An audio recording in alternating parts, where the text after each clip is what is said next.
First లో risk pregnancy అంటే ఏంటంటే మదర్కి ప్రెగ్నెన్సీ ముందు కానీ ప్రెగ్నెన్సీలో కానీ ఏ కాంప్లికేషన్స్ ఉండకూడదు, న్యాచురల్గా కన్సీవ్ అవ్వాలి, త్రూఅవుట్ 9 months ఏ కాంప్లికేషన్స్ ఉండకూడదు అండ్ న్యాచురల్ డెలివరీ అవ్వాలి. అప్పుడు ఆ ప్రెగ్నెన్సీని లో రిస్క్ ప్రెగ్నెన్సీ అంటాం. ఇప్పుడు హై రిస్క్ ప్రెగ్నెన్సీ అంటే advanced maternal age, mother 35 years తర్వాత కన్సీవ్ అయినా, ఈ ఐవీఎఫ్ ఐయుఐ ప్రొసీజర్స్ ద్వారా కానీ, ఓవ్యులేషన్ ఇంజెక్షన్ ద్వారా కన్సీవ్ అయినా, లేదా ప్రెగ్నెన్సీకి ముందే BP, sugar, thyroid, kidney problems, connective tissue disorders ఉన్న, మదర్ ఓవర్ వెయిట్ గా ఉండి ప్రెగ్నెన్సీ కన్సీవ్ అయినా, ఇలా ఏ సమస్యతో అయినా గర్భిణీ వచ్చిన వాళ్ళని హై రిస్క్ అంటాము. ప్రెగ్నెన్సీ ముందే కాకుండా ప్రెగ్నెన్సీలో కూడా బీపీలు, షుగర్లు రైజ్ అవ్వచ్చు, ప్రాబ్లమ్స్ రావచ్చు, అప్పుడు కూడా వాటిని హై రిస్క్ అంటాం.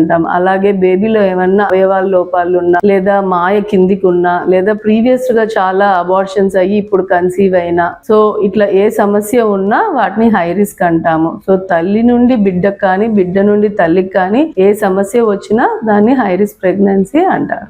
సో ఇప్పుడు నేను చెప్పిన ఏ కాంప్లికేషన్స్ ఉన్న వాళ్ళు నార్మల్ గైనకాలజిస్ట్ కాకుండా హై రిస్క్ ప్రెగ్నెన్సీ చేసిన డాక్టర్స్ని లేదా మెటర్నల్ ఫీటల్ మెడిసిన్ కన్సల్టెంట్ని కలవడం వల్ల వాళ్ళకి ఎక్కువ ఉపయోగం ఉంటుంది.